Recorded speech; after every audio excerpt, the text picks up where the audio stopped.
Hello, my name is Wyatt Hanson, and this is my Electrical Engineering 201 midterm project based on the cement heated driveway. Now, the idea for the cement heated driveway came from me living in North Dakota, where oftentimes there gets a point in the spring where the snow likes to melt and then freeze again, and it just leaves a big mess. This cycle almost tends to be never ending, especially in the early months of spring. So I decided to model a heated driveway, its circuitry specifically, to show that this is possible. The heated driveway will have four inputs. The first one being a manual override switch, which switches the heated driveway from automatic to manual, and then the second input being the on and off switch, which will automatically turn your heated driveway on or off when the manual override is turned on. Now, the last two inputs I have is specifically made for the manual override switch is turned off. This way it is the automatic turning on and off of the driveway by itself. Now with these inputs, the first of the last two you're going to get is your temperature gauge, which detects if the temperature is above 32 degrees. So for our circuitry, we basically want to not see, because if it's above 32, it will thaw by it, or it will melt by itself. But if it's below 32, you're going to want to turn it on by yourself, or you're going to want it turned on by itself because it's not going to thaw or melt by itself. Now, the last input we have is moisture detector, which detects if moisture is on the driveway. Now, moisture includes anything from ice to snow and water, so then it'll basically evaporate by turning on the heated system. For our truth table of our circuitry, we're going to get our midterms to come out to be M1, M5, M12, M13, M14, and M15. Now, using the midterms we got from our last expression, we can turn it into the K-map, in which you can specifically see right here we have a combination of 2 for the grouping and then 4 over here for our other grouping, which we are going to get AB plus not A, not C, and D based off of these 2 up here, and AB for these 4 over here. Now, using Boolean logic simplification, we can see that this is our original expression, which is our sum of midterms. Using distributive property, we're able to group them basically. And as we can see, these are all complements of each other. So therefore, we're going to get 1 and 2 ones over here. Now, the idempotency law states that anything plus itself is itself. So that's how we got the 1 plus 1 to be 1. Now, since anything times itself describes a complement law. So then we get our sum of midterms here, simplified.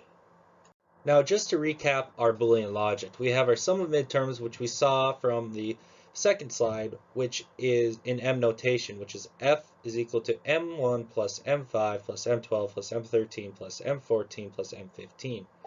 And then we also have our sum of midterms down here, which we explained on a previous slide before.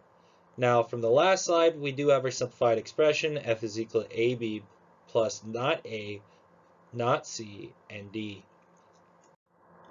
Now, for our logic diagram, I used NOR gates, which will get us the same output of not A and not C, in which both of them have to be turned off for this to light up and go through.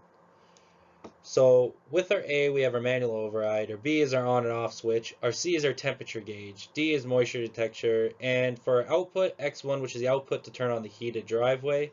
As you can tell, the only 2 cases in which it will turn on the heated driveway that I have demonstrated here is when we get our A and B turned on, which right here allows us to go through and the output turns on. Meanwhile, we also get through here in which it's not A, C, not C, but our D is turned on, which is our moisture detector. And our not C, which means our temperature is not above freezing, which is what we want. So it goes through here with not both of these not being on gives us a 1. And then our 1 plus and 1 are both 1, so it goes through here, in which we get through our OR, so 0 or 1, and 1 is on, so it turns on. Meanwhile, as you can tell, here's a case in which it would not turn on because our final output is 0. Now here's a circuitry I created. It's a little bit of a mess, but as you can see, in our 0 right here represents A, and then 1 will be B, 2 will be C, and 3 will be D. Now for testing this, I basically put in the two ways in which it'll turn on, with state 1 being not A, not C, and D, in which the manual override is turned off, the on or off switch is turned on or off, which doesn't matter since our manual override is turned off. And our temperature gauge is not above 32 degrees, which represents C not being not on. And D, which is our moisture detector, being turned on, which, as you can see right here, we have our A being 0 is turned off. And then 1 doesn't matter since A is turned off, but we have to make sure the temperature is not above 32 degrees, which is also known as our C, which is, in this case, is number 2. And most importantly, our moisture detector has been detected. So right here, which will lead to us the light turning on. Now state 2, which is AB, which is when the manual override is on, which is 0, as we can see right here, and the on and off is turned on, which we can see right here too. And then C and D does not matter since these two take precedence over them, which, like I said before, we turn on, the light will turn on. Now here's an example of the light turning off. The output is turned off by the manual override being off, B is off, C is not above 32 degrees, D, moisture has not been detected. So therefore it will turn off. In all of my test cases, it did come out to be working. So as you can see right here too, here's an example of when it will be turned off. So my end result was a success. Thank you for watching. My name is Wyatt Hansen. This is my midterm project for Electrical Engineering 201 on the heated driveway.